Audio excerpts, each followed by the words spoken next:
El día de hoy vamos a continuar esta serie de estudios bíblicos titulada La vida cristiana. Mi intención es ver cómo la Biblia define la vida cristiana, enumerar las características de la vida cristiana y que en la medida que se imparte esta serie usted pueda reflexionar, usted pueda analizar, usted pueda meditar para apropiarse de cómo se vive la vida cristiana, pero también cuando identifiquemos las características de la vida cristiana, usted pueda hacerse un análisis a la luz de la exposición de la palabra y preguntarse: ¿tengo yo esas características? ¿Me parezco yo a la vida cristiana que dice la Biblia?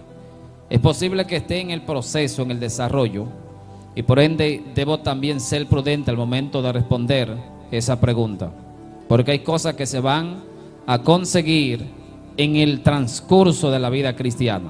Algunos usted las recibe en el momento de la salvación, otras usted las va a recibir en el transcurso de esa vida cristiana. Yo quisiera leer nueva vez el texto que sirve de referencia a esta serie de estudios bíblicos sobre la vida cristiana, el cual está ubicado en el libro de Gálatas, capítulo 2, versículo 20. Gálatas, capítulo 2, versículo 20. Creo que Pablo fue muy abarcativo. Pablo englobó una verdad demasiado grande en una simple expresión. Y yo puedo decir, sin temor a equivocarme, que Pablo dedicó varios días o posiblemente varios años para él tratar de expresar en una frase qué es la vida cristiana. Y si me equivoco al pensar así, pues me voy por la otra opción. El mismo Dios tuvo que revelarle a Pablo las palabras específicas que él podía usar para resumir la vida cristiana. Y la palabra se lee en el nombre del Padre, del Hijo y del Espíritu Santo. Con Cristo estoy juntamente crucificado, y ya no vivo yo, mas vive Cristo en mí. Y lo que ahora vivo en la carne, lo vivo en la fe del Hijo de Dios, el cual me amó y se entregó a sí mismo por mí. Pueden sentarse. Y las palabras que quiero que usted raye en su mente es: con Cristo estoy juntamente crucificado, y ya no vivo yo, mas vive Cristo en mí. La vida cristiana es Cristo en mí y yo en Cristo. Ese es el resumen de la vida cristiana. Y todo lo que usted pudiera decir sobre la vida cristiana estará en estas dos expresiones. Será parte de lo que Dios ha hecho por la iglesia, o en segundo lugar, es parte de lo que la iglesia hace en obediencia a la primera verdad, que es Cristo en la iglesia. Hoy vamos a considerar la cruz de Cristo. El pasado martes vimos la sangre de Cristo y vimos la importancia de la sangre, y llegamos a la conclusión de que la sangre es solamente el inicio de la vida cristiana, pero que la cruz es la otra parte de la vida cristiana. ¿Qué podemos decir de la cruz de Cristo Jesús? ¿Cómo podemos interpretar lo que en sí Cristo hizo en la cruz del Calvario? Por eso entendemos que Pablo, en esos primeros 8 capítulos de Romanos, es decir, Romanos capítulo 1 a Romanos capítulo 8, Pablo trata de explicarnos esas dos realidades.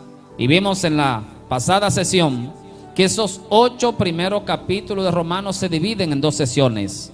En la primera sesión, Pablo habla de la sangre de Cristo, y en la segunda sesión, Pablo habla de la cruz de Cristo.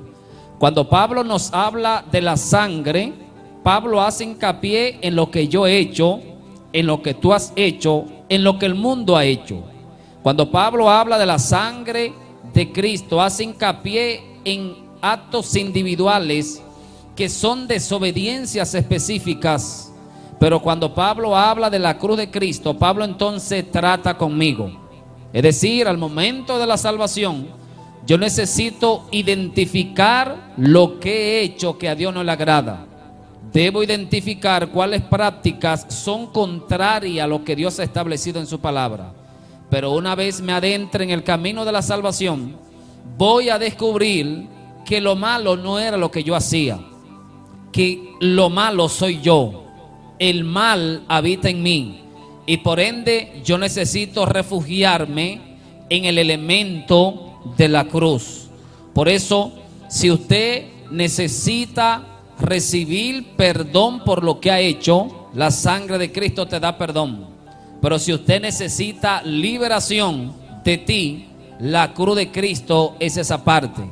El complemento de la sangre, conjuntamente con la cruz, es la obra total de lo que Cristo ha dispuesto para nuestra salvación.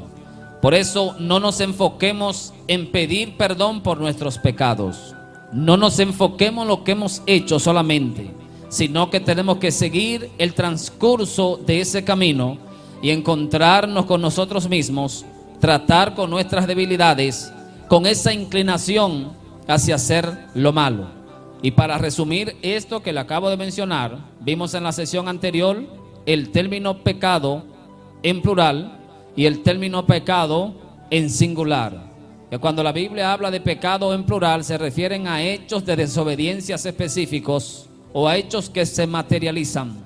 Y cuando hablamos de el pecado en singular, estamos hablando de una condición, de una fuerza interna que nos lleva a nosotros a cometer esos hechos de desobediencia. Pero también vemos algunas distinciones que Pablo saca a relucir en esos primeros 8 capítulos de Romanos, y esas distinciones nos van a enriquecer el conocimiento de la vida cristiana. Por ejemplo, tenemos como primera distinción, aparte de las que ya hemos visto, Pablo habla de la resurrección en ambas sesiones. Es decir, en la primera sesión de Romanos, Pablo habla de la resurrección. En la segunda sesión de Romanos, de esos 8 capítulos de Romanos, él también habla de la resurrección. Pero notamos algunas diferencias que quisiera leer para que usted y yo pudiéramos apropiarnos de lo que Pablo está intentando comunicarnos. Dice Romanos 4:25, y deme un segundo para ubicarle. Romanos 4:25 dice: el cual, hablando de Cristo Jesús, fue entregado por nuestra transgresión y resucitado para nuestra justificación. Fíjese, Pablo habla de que Cristo resucitó para que usted sea declarado justo delante del Señor. Pablo aquí dice: la resurrección de Cristo es para que usted sea declarado justo delante del Señor. Pero cuando leemos el capítulo 6 de Romanos, y recordemos que el capítulo 6 ya es parte de la segunda sesión, en el versículo 4 encontramos lo siguiente: porque somos sepultados juntamente con Él para muerte por el bautismo, a fin de que como Cristo resucitó de los muertos por la resurrección o por la gloria del Padre, así andemos también en novedad de vida o en vida nueva. Fíjese, Pablo dice, aquí Cristo ha resucitado para que tú tengas una nueva vida delante de Él. Vemos en esos versos 2 aspectos distintos de la resurrección. En el primer aspecto, usted entra en la resurrección para ser declarado justo delante de Dios. En segundo lugar, usted entra en la resurrección de Cristo para usted entrar en santificación o en la nueva vida. Por eso el primer aspecto de la resurrección tiene que ver con mi posición delante de Dios. El segundo aspecto de la resurrección tiene que ver con mi conducta. No es suficiente que Dios te declare justo delante de Él. Usted debe evidenciar esa conducta. En el primer aspecto Dios dice: la iglesia es justa. En el segundo aspecto, usted debe demostrar en su forma de hablar, en su forma de comportarse, que usted es realmente salvo. Por eso tenemos que apropiarnos de esos dos aspectos de la resurrección. Repito, en el primer aspecto Dios te declara justo delante de Él. En el segundo aspecto, tu conducta demuestra que Dios te ha declarado justo.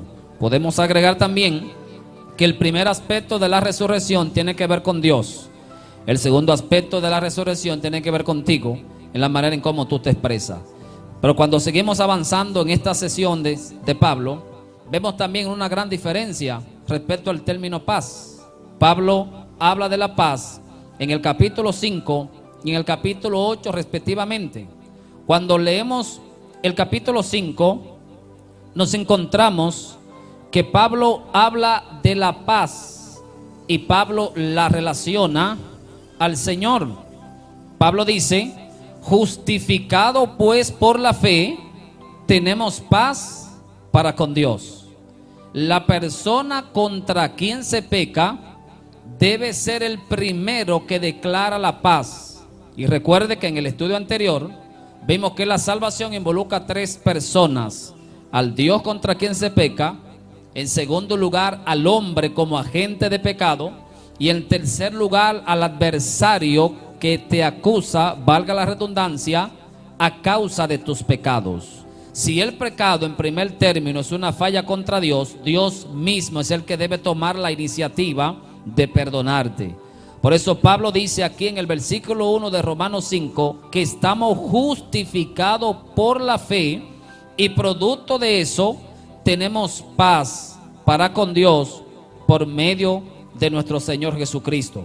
Pero de igual manera, en Romanos 8, en su versículo 6, Pablo dice lo siguiente: porque el ocuparse de la carne es muerte, pero el ocuparse del Espíritu es vida y paz. Vemos también dos aspectos de la paz. En primer lugar, la carga que Dios tenía contra tu vida y contra mi vida debe ser quitada, pero eso no es suficiente.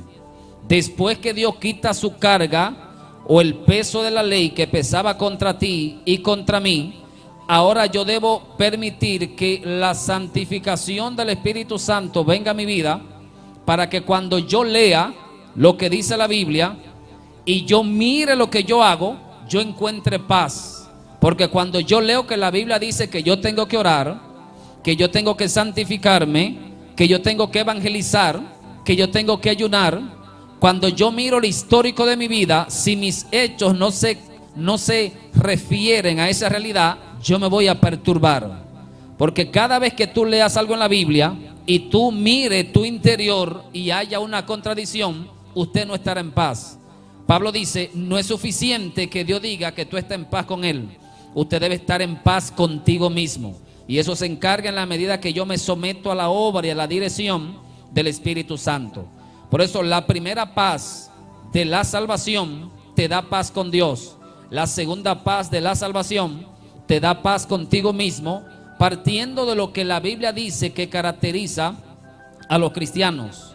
Pero seguimos investigando y Pablo enumera otra distinción. Y Pablo habla de la justificación. Leemos en Romanos 3, 24 lo siguiente: siendo justificado gratuitamente por su gracia, mediante la redención que es en Cristo Jesús. Pablo habla aquí de que la justificación es el enfoque del primer aspecto de la salvación. Esto se repite en Romanos capítulo 4, versículo 5, donde Pablo dice: mas el que no obra, si no cree en aquel que justifica al impío, su fe le es contada por justicia. De igual manera, en el versículo 25, Pablo dice: el cual, hablando de Cristo, fue entregado para nuestras transgresiones y resucitado para nuestra justificación. en el primer aspecto, en la primera parte de estos 8 capítulos romanos, Pablo dice que el enfoque de Dios en primer lugar es la justificación. Pero cuando leemos la segunda mitad, en Romanos 6, 19, nos encontramos lo siguiente. Y Pablo dice, en Romanos, repito, 6, 19, lo siguiente: hablo como humano por vuestra humana debilidad, que así como para iniquidad presentaron sus miembros para servir a la inmundicia y a la iniquidad, así ahora para santificación presentad vuestros miembros para servir a la justicia. Y el versículo 22 dice: mas ahora que habéis sido libertados del pecado y hechos siervos de Dios, tenéis por vuestro fruto la santificación y como fin la vida eterna. La justificación es el primer aspecto de la redención en Cristo Jesús, mientras que la santificación es el segundo aspecto de esa redención. Primero necesitamos ser justos delante de Dios. En segundo lugar, necesitamos la santificación. Y Pablo habla de que el cristiano tiene que apropiarse de ambas verdades si usted realmente quiere estar en paz con el Señor. Hay gente que dicen: a mí no me importa lo que la gente diga porque ya Dios me ha perdonado. Hay gente que dice: el importante o el que sabe o el que me conoce es Dios. Pero lo que Dios dice de ti no puede entrar en choque con lo que tú haces. Ante lo que Dios dice y ante lo que tú haces, si hay un choque, se le resta valor a la primera parte. Yo no puedo decir que soy salvo, pero cuando la gente observa mi forma de hablar, mi forma de comportarme o mi forma de accionar, si hay un choque, se pone en peligro o en duda esa justificación. Todo lo de Dios va de la mano. No se puede recibir una parte. Usted no puede decir: yo estoy justo delante de Dios. Pero la santificación, ¿dónde queda? Lo justo tiene que ver en el plano de los espíritus. Lo santo tiene que ver en el plano del crono de la tierra. La gente no ve tu justificación, pero la gente ve tu santificación. Y los espíritus van a prestar atención a si tú eres justo o no. Pero lo humano, el hombre, va a prestar atención a tu santidad o a cómo tú te apropias de la verdad del Señor. Quisiera agregar que la justificación es repentina y es instantánea. La santificación es a través de un proceso continuo en la medida que yo me someto al orden y a la dirección del Espíritu Santo. Por eso, en la medida que avanzamos en nuestra relación con Dios, nos damos cuenta que no solo necesitamos perdón del pecado, sino que necesitamos alinear nuestra conducta a lo que Dios ha dicho en su palabra, de tal forma que cuando las personas, yo le diga lo que Dios hizo en mi vida y ellos vean lo que yo hago, haya un buen matrimonio, una relación perfecta, para que mis acciones no echen a perder o a poner en tela de juicio todo lo que Dios ha dicho en su palabra o todo lo que es la parte A de nuestra salvación. Vemos, en resumen, que la sangre de Cristo trata con lo que yo hice. La sangre de Cristo se enfoca en lo que yo hice, pero la cruz de Cristo trata conmigo.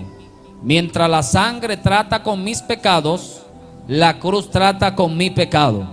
Debo prestar atención a esos dos elementos porque estarán presentes siempre en mi vida. Yo viviré haciendo cosas en contra de la voluntad de Dios, o yo viviré sintiendo hacer lo contrario a lo que Dios dice en su palabra. De acuerdo a lo que yo haga, debo aferrarme a la sangre o debo aferrarme a la cruz. Sigamos este estudio, y al seguir este estudio llegamos entonces a Romanos 5, 12 al 21, donde Pablo hace una gran diferencia y él compara la obediencia de Cristo contra la desobediencia de Adán. Adán desobedece, pero Cristo obedece. Y Pablo, partiendo de ese inicio de Romanos 5:12, que es el inicio de la segunda sesión, Pablo comienza a decir que en Cristo hay obediencia, en Adán hay desobediencia. Y esta declaración Pablo la resume y expresa diciendo: esa es la clave para que una vez ya yo sepa lo que he hecho, me dé una interpretación o una clave o una respuesta para yo saber por qué hago lo que hago. En el primer aspecto de la salvación, Dios me dice lo que yo he hecho. En el segundo aspecto, Dios me dice el por qué yo lo he hecho. Aquí Pablo dice: yo he hecho todo lo malo porque yo vengo de un ser llamado Adán, y Adán cargaba la genética del pecado, y a todos sus descendientes se le ha pasado esa carga. Ahora Pablo trata de explicar: pero ¿por qué yo peco? ¿Por qué yo soy así? Y Pablo dice: usted está en Adán, usted está conectado a un ser que es pecador o fue pecador, y por ende Pablo dice en el versículo 19 de Romanos 5: porque así como por la desobediencia de un hombre, es decir, de Adán, todos fuimos constituidos pecadores, así también por la obediencia de uno, los muchos serán constituidos justos. Ahora Pablo agrega dos elementos: estar en Adán y estar en Cristo. Pablo dice: si yo quiero cambiar lo que yo he hecho, yo no debo centrarme en mí, yo debo mirar mi origen. Mi origen me da una identidad clara de quién yo soy o a quien yo pertenezco, y partiendo de eso yo puedo entender mi proceder. Y Pablo comienza su ilustración sobre la salvación, y al agregar esos términos Pablo enriquece nuestro conocimiento, y Pablo nos dice: todo el que no es cristiano está en Adán, todo el que es cristiano está en Cristo. Y lo resume en este versículo 19, dando a entender entonces que yo soy pecador no por lo que haga, sino que los hechos pecaminosos es la evidencia de quien yo soy. No me convierto en pecador por pecar, sino que yo, al ser pecador, peco. En el hipotético caso que nunca peque, que es imposible, seré pecador. ¿Por qué? Porque yo vengo de alguien que es pecador. Y Pablo dice: ahora hay un problema. A ti se te reveló lo que has hecho en contra de Dios. Se te reveló que la cruz de Cristo va a tratar con quien yo soy. Pero Pablo dice: esto no es suficiente. Tú tienes que ser cambiado de posición. ¿De qué me sirve a mí que se me limpie si estoy en el lugar donde hay inmundicia? Aunque no quiera, por estar en el lugar de la inmundicia, me voy a contaminar. Por ejemplo, supongamos que usted en su casa, el piso está sucio y usted está descalzo. Por más que usted se bañe, mientras usted esté en su casa descalzo, se va a ensuciar. La cuestión no es ir mucho al baño, ni usted querer ser limpio. Pablo dice que hay un nivel donde la santidad no es producto de tu deseo. Usted debe ser cambiado de posición. Y Pablo dice: mientras yo esté en Cristo, hay en mí pureza. Mientras yo esté en Adán, en mí hay contaminación. Y Pablo trata de revelarnos esta condición para que nosotros podamos entender. Y creo que a través del siguiente ejemplo me van a entender. Yo soy Méndez por mi papá. Ese apellido lo heredo de mi papá. En el hipotético caso que yo nunca hubiese estudiado, yo me iba a llamar Eligio Méndez. Yo puedo llegar a ser presidente de la República y seguiré siendo Méndez. Yo puedo ser un mendigo y seguiré siendo Méndez. Yo puedo hacer cualquier cosa en la tierra. Lo que yo haga no va a cambiar mi apellido. Mi apellido no depende. Yo puedo ponerme bien gordo o ponerme bien lánguido. Yo seré Méndez. No importa lo que haga. Mi apellido no depende de mi profesión. Mi apellido no depende de mi especialidad. Mi apellido no depende de lo que yo fuera a hacer o deje de hacer. Pablo dice: yo tengo una condición. Soy pecador porque vengo de Adán. Usted tiene su apellido por sus padres. Y Pablo dice: si yo quiero que se me quite ese arrastre, debo retroceder en el tiempo y debo ser arrancado del origen para que toda mi vida comience a cambiar. Por eso, repito, usted va a tener su apellido por tus padres y ellos te dan esa realidad. También en la ciencia se usan lo que son los genes. Por eso, si tus padres padecieron de azúcar, si tus padres padecieron de cáncer, existe una alta posibilidad de que usted repita esa enfermedad. ¿Por qué? Porque el papá le pasa el gen a su hijo. El gen es esa célula que guarda información sobre la estructura de tu organismo, o de tu físico, o de tu cuerpo. Y ese gen va a mandar ciertas informaciones a ciertas áreas del cuerpo de acuerdo a lo que le pasó a tu papá. Se puede dar una excepción, pero es normal que si un padre fallece de una enfermedad, otro de sus descendientes también padezca o muera de esa enfermedad. Y Pablo nos conecta a esa realidad, y por eso él dice: usted debe ser conectado a otro ser, a otra persona, para que las características de esa persona se te inyecten. Por eso yo varias veces he dicho aquí y lo voy a repetir: la salvación no es hacer lo que Cristo hizo. La salvación no es ir a la iglesia. El hecho de que usted venga a la iglesia no es salvo. La evidencia uno para usted identificar si es salvo o no es si Cristo vive dentro de ti. Por eso Pablo dice: con Cristo estoy juntamente crucificado. Ya no vivo yo, mas Cristo vive en mí. El evangelio es un suplantar de identidad. No es usted imitar la vida cristiana.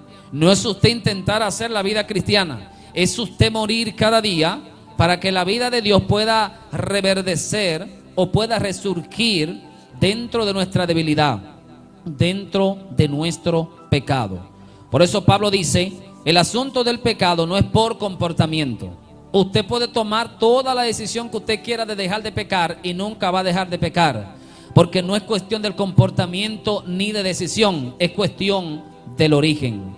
Por eso Pablo aquí agrega el estar en Adán y el estar en Cristo Jesús como una evidencia para identificar si somos o no salvos. Continúa Pablo agregando, y en Romanos 6 Pablo hace una pregunta: ¿perseveraremos en el pecado? Pablo automáticamente rechaza esa pregunta en el sentido de una afirmación y dice: en ninguna manera. ¿Cómo puede un Dios santo estar satisfecho con hijos impíos o esclavos del pecado? Así pues, ¿cómo intentamos vivir en el pecado si ya se ha provisto un remedio? Es decir, estar en Cristo Jesús como una prueba para entrar o para ser librado del pecado. Y continúa agregando un elemento clave que también se agrega en nuestro trayecto hacia la eternidad o hacia nuestra salvación. Y Pablo dice: si un individuo entra en el crono, en la tierra, por el nacimiento, usted es desconectado de la tierra por la muerte. El nacimiento me conecta a una vida, la muerte me elimina de esa vida. Por eso usted ve que es el patrón de la tierra. Todo el que entra a esta tierra tiene que nacer. Quien no ha nacido no ha entrado a esta tierra. Y todo el que va a salir debe salir a través de la muerte. No importa, muerte por enfermedad, muerte por accidente, autosuicidio, no importa la forma en cómo la gente muera. La muerte debe estar presente cuando el elemento debe salir de esta tierra. Y Pablo dice: algo similar sucede en la regeneración. Si yo por vida o por nacimiento me conecté a Adán, Pablo dice: ahora por vida debo ser conectado en Cristo Jesús. Pero el estar por nacimiento en Cristo Jesús es lo mismo de la muerte al ser desconectado de esta tierra. Por eso es que lo máximo que el enemigo puede hacer contra tu vida, si usted no lo sabía, es matarte. Por más enfermedad que envíe el maligno contra tu vida, desde que usted muere, ya él no puede hacer nada contra tu vida. La muerte es el tope del obrar de las tinieblas contra tu vida. Pero cuando tú entras en Cristo Jesús, fíjese que la resurrección es un resurgir en el Espíritu. Pablo dice: de modo que si alguno está en Cristo, nueva criatura es. Usted entró en el Evangelio por la regeneración. por el nuevo nacimiento, porque usted se conectó a Dios y nació en el Espíritu. Pero fíjese, ese inicio de la vida cristiana, que es nacimiento, es lo contrario a la muerte. Pablo dice, el nacimiento en el Evangelio es lo mínimo que Dios ha hecho a favor de la iglesia. Eso que es lo mínimo que Dios ha hecho a favor de la iglesia, Pablo dice, es lo que vence al enemigo. Lo mínimo de Dios vence lo máximo del enemigo. Le di hace un momento que lo máximo que el enemigo puede hacer contra tu vida es matarte. Por eso en la regeneración Dios te da una nueva vida, que significa morir al yo de la tierra, morir a este sistema. Pablo lo que dice es que el evangelio es tan fuerte que comienza a cortar de raíz todo lo que el enemigo tenga implementado contra tu vida. Por eso que Pablo dice, estoy seguro de que ni la muerte, ni la vida, ni ángeles, ni principados, ni potestades, ni lo presente, ni lo porvenir, ni lo alto, ni lo bajo, ni lo ancho, nos podrá separar del amor de Cristo Jesús. Porque Pablo dice que lo mínimo que Dios hace por ti en la salvación vence lo máximo que el enemigo puede hacer contra tu vida. Si usted se descarria es porque usted quiso descarriarse. Si usted deja de orar es porque usted quiso dejar de orar. Si usted no lee la Biblia es porque usted no quiso leer la Biblia. Si usted no se consagra delante de Dios es porque usted no quiso consagrarse. Porque es que el depósito que se depositó en ti en la salvación, Pablo dice, vence cualquier ataque de las tinieblas. ¿Por qué se nos hace difícil vencer el ataque de las tinieblas? Porque coqueteamos con el pecado, coqueteamos con los demonios, coqueteamos con el diablo, coqueteamos con el infierno. La pastora me decía los otros días, por lo que dice la Biblia no se ora, por lo que la Biblia enseña no se ora. Usted no puede orar, déjame ver si es la voluntad de Dios que yo implemente este negocio con esta persona. Mire a ver si el negocio se aplica a lo que la Biblia dice. Si es un negocio a través de bebida de alcohol, usted debe rechazarlo por default. ¿Por qué? Porque es que eso contradice la Biblia. Si a mí me quieren poner a hacer un negocio para vender ropas sexuales, ropa muy corta, yo no lo voy a aceptar porque eso es imprudente y la Biblia rechaza eso. Si una impía me está enamorando, yo no tengo que orar para ver si Dios lo cambia. No, es un yugo desigual. Usted tiene que cortar de raíz. ¿Por qué me llama la atención la impía que me está enamorando? Porque yo abrí la puerta en mi corazón. ¿Por qué me llama la atención el hombre que me está enamorando si soy mujer? Porque abrí una puerta en mi corazón. Todo lo que la Biblia dice de manera clara se cierra de raíz. No se ora, no se intercede. Eso automáticamente se cierra.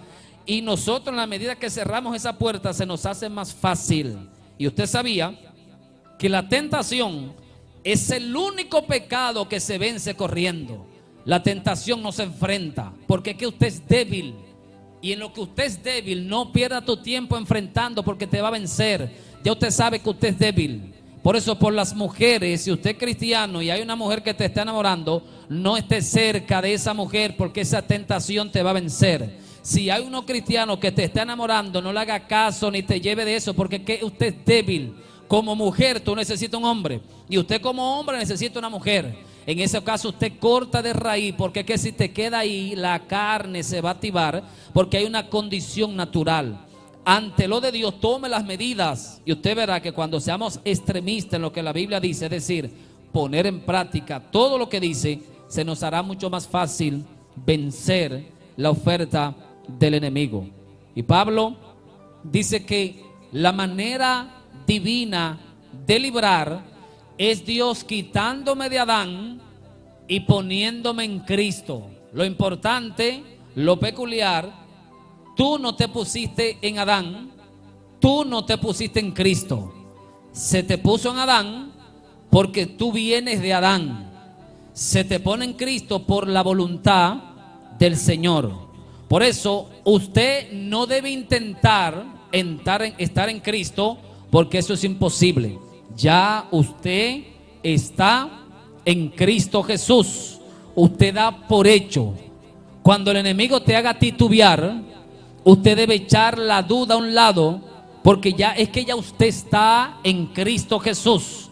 Usted no tiene que hacer nada para ser salvo, ya usted es salvo. Usted no tiene que hacer nada para estar en Cristo Jesús, ya usted está. Por eso Pablo dice, el asunto de estar en Cristo no depende de ti. Ya Dios ha dicho que el que acepta a Cristo Jesús ya está en Él, sin importar lo que tú hagas, sin importar tu condición, sin importar tu avance. No estamos hablando de que vamos a acostumbrarnos a pecar. Usted va a tropezar, usted va a caer porque usted está en el camino, usted no es perfecto. Pero si usted se desvía, métase nueva vez en el camino. Lo que Dios ha dicho está por encima de mis fallas.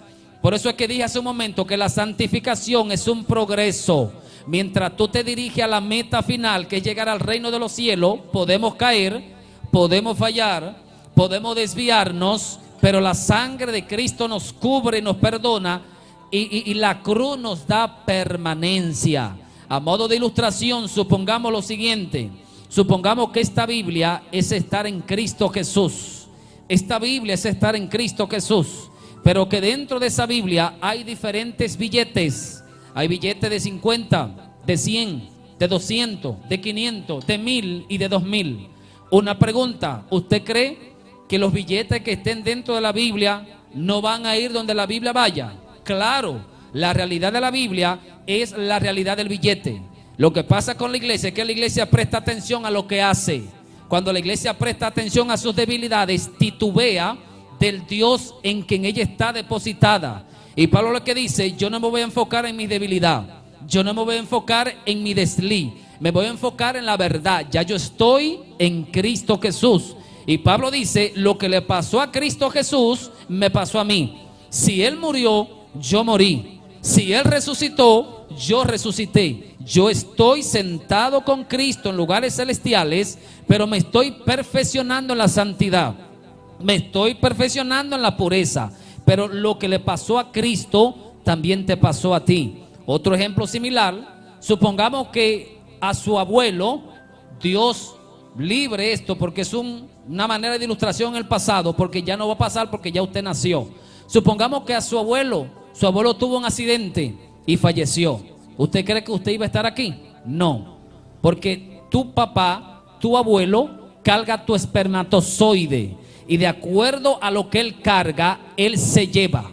El hombre que muere a los 30 años sin hijos, los hijos que iba a engendrar no nacen, porque lo que le pasa a él, le pasa a todos sus descendientes. Y Pablo dice, nos hemos transportado en Cristo Jesús, de tal manera que toda la santidad de Dios, toda la santidad de Cristo, toda la característica de Cristo están a tu disposición. Quiero abrir un paréntesis. Hay gente que dicen que la justificación de Cristo se la pasa a la iglesia. Respeto ese punto de vista, pero no estoy de acuerdo.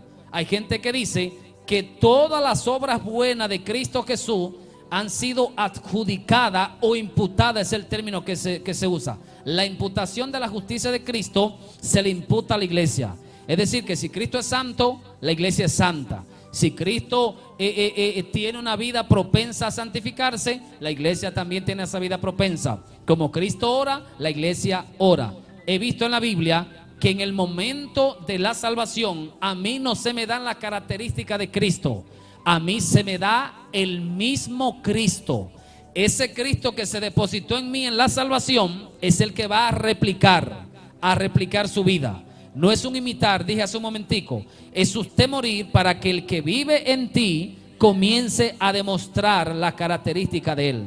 Y Pablo continúa diciendo en su comparación con Adán y en su comparación de Cristo, y agrega un nuevo elemento. Y leemos en la primera carta a los Corintios, su capítulo 15, versos 45 aproximadamente. Pablo habla de último Adán y segundo hombre. Pablo dice, Cristo es el último Adán, pero Cristo es el segundo hombre. Fíjese la lógica de Pablo. Cristo es el último Adán, es el segundo hombre. Fíjese que Cristo no es el último hombre ni el segundo Adán. No es que Cristo es así, sino que Cristo es el último Adán y el segundo hombre. Cristo como último Adán recoge la capacidad de pecar de Adán y las agrupa dentro de él y la elimina, para que usted no pueda pecar como Adán pecó. Cristo como el segundo hombre abre un nuevo camino al reino de los cielos, para que después de él se levanten gente semejante a él. Cristo como último Adán rompe la posibilidad de pecar, pero Cristo como segundo hombre no es ejemplo de consagración, de pureza y de santidad. Por eso, si usted necesita ser libre de sus pecados, tiene que mirar la sangre de Cristo. Si usted necesita ser libre de esa condición de pecador, de una persona inclinada a hacer lo incorrecto, Pablo dice, debe enfocarte en la cruz. La cruz debe estar en ti para que usted pueda realmente evidenciar que le pertenece al Señor. En la cruz, Cristo liquidó la antigua creación en Adán. En la cruz Cristo le puso límite a eso, pero a través de su resurrección Cristo se convierte en el primer hombre que resucita y en el ejemplo para con cada uno de nosotros. La vida cristiana no es nada menos que la vida de Cristo. No estamos llamados, y permítame repetir y excúseme que lo repita de nuevo, no estamos llamados a cumplir la Biblia. No estamos llamados a imitar la Biblia. No estamos llamados a seguir las instrucciones o enseñanzas de Cristo Jesús. Eso es inevitable. ¿Cómo yo puedo ser la pastora? Eso es imposible. ¿Cómo usted puede ser yo? Eso es imposible. Usted nunca podrá imitar a la perfección a nadie. Cristo no quiere que tú lo imites a Él. Cristo no quiere que tú lo copies a Él, porque eso es imposible. ¿Cómo usted va a imitar el idioma de inglés si usted no habla inglés? Eso es absurdo. La única manera de usted imitar algo es si usted tiene la capacidad de la imitación. Aquí en la tierra existen las personas que imitan, que copian las voces y les sale idéntica tal vez, pero en la realidad sobrenatural no existe ilimitar. Lo único que Dios requiere de cada uno de nosotros es que muramos, al yo. Es que vayamos diario a esa cruz de Cristo Jesús. Es que reconozcamos que ya no estamos en Adán, sino en Cristo Jesús. No es que usted va a hacer un esfuerzo, no haga ningún esfuerzo. Yo estoy seguro que si a la pastora le dicen mañana, tú no estás casado con Eligio no es tu esposo, ella ignorará, ella no prestará atención a nada de eso, porque ella sabe lo que ha vivido conmigo. Ella sabe que hay un acta que ha sido firmada que lo dice. Cuando alguien intente desmentir la verdad de la palabra, no pierda tu tiempo. Ya usted está en Cristo Jesús y no tiene que hacer absolutamente nada. Nada de lo que haga te va a conectar, ni nada de lo que haga te va a desconectar si te mantiene en el propósito del Señor. Y Pablo dice, ya estamos en Cristo Jesús. La manera divina de librar es cuando Dios nos muestra su verdad. Por eso el evangelio es que se me quite la venda de los ojos. El evangelio es que se me quite la muerte de mí. Y en la medida que yo me conecto a Dios, esa realidad de Dios vendrá sobre mi vida. Si usted tiene una deuda en el banco, yo estoy seguro, y yo le digo que hay un hermano que pagó esa deuda, usted estará en paz y está en quietud. Usted no tiene que hacer absolutamente nada para eso. Ya yo te mostré la carta de cancelación o la carta de saldo del banco. ¿Qué es lo que usted tiene que hacer? Intentar creer, no. Forzar creer, no. Hacer algo en el banco, no. Usted cree y se apropia de esa verdad y usted se mueve en esa verdad. Usted debe saber que usted le pertenece a Dios sin importar lo que haga. Usted debe saber que usted está sentado con Cristo en lugares celestiales sin importar lo que haga. Hago un paréntesis. No estoy diciendo que vamos a amar el pecado, no, pero tampoco soy perfecto. En el camino puedo fallar, sí, pero la sangre me cubre. Lo único que yo tengo que hacer es ser sincero en mi relación con Dios. Soy sincero, pero no soy perfecto. En la medida que me apropio de esa verdad en Cristo Jesús, entiendo que la salvación es gratuita, la permanencia es gratuita. Lo único que tengo que hacer es venir a la cruz, permanecer crucificado con Cristo Jesús, como dijo Pablo. Ya no vivo yo, mas Cristo vive en mí. Y en uno de los versos, voy a ver si lo encuentro para ya cerrar con esta parte que no quiero que se me quede. Pablo habla de que cuando estamos en Adán, él usa un término y se refiere a un verbo pasado. Pero cuando va a hablar de Cristo Jesús, usa un término que tiene que ver con el futuro. No encuentro ese pasaje, pero Pablo dice que por el pecado de Adán, los muchos fueron constituidos pecadores, pero por causa de Cristo los muchos serán.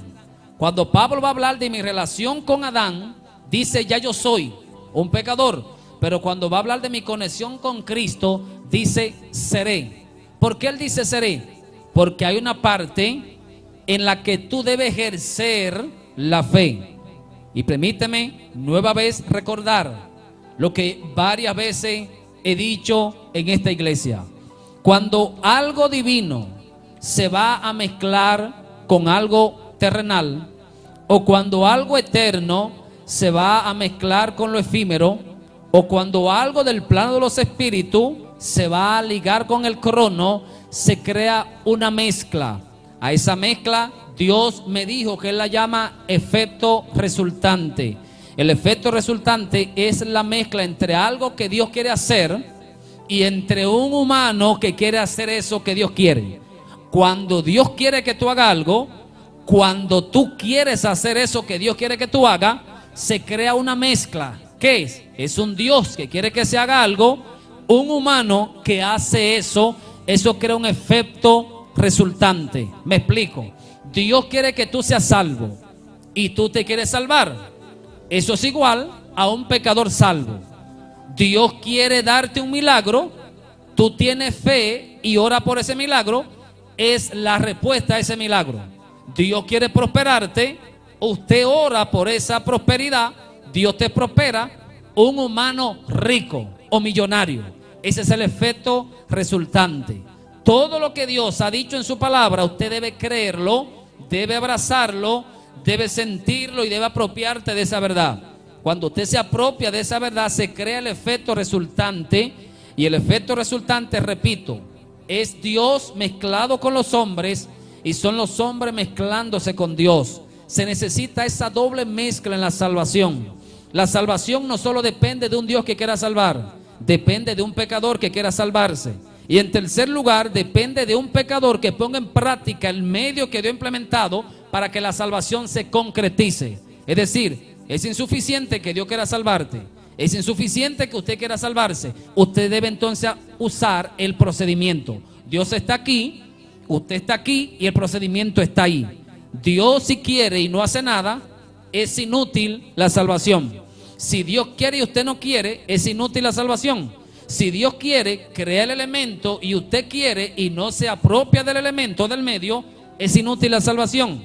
Necesitamos hacer una mezcla entre lo divino y lo humano a través del elemento que lo divino ha implementado para que el humano se haga real en el humano que lo va a apropiar. La salvación reposa en Cristo, no reposa en ti. En la medida que nos apropiamos de esa verdad en Cristo Jesús, podemos ser libres del pecado y podemos entender entonces que en el segundo aspecto de la salvación necesitamos un encuentro con la cruz de Cristo, ya que en el primer aspecto tuve un encuentro con su sangre. La sangre me limpió de los hechos pecaminosos. Seguí avanzando. Ahora estoy cada día tratando conmigo, estoy cada día purificando mi interior para evidenciar lo que se ha dicho de mí, pero también para evitar repetir esos pecados en los cuales he sido limpio. Dios le bendiga, Dios le guarde. Damos gracias a las personas que verán este video y que serán edificados con los contenidos que estamos tratando en esta serie La Vida Cristiana.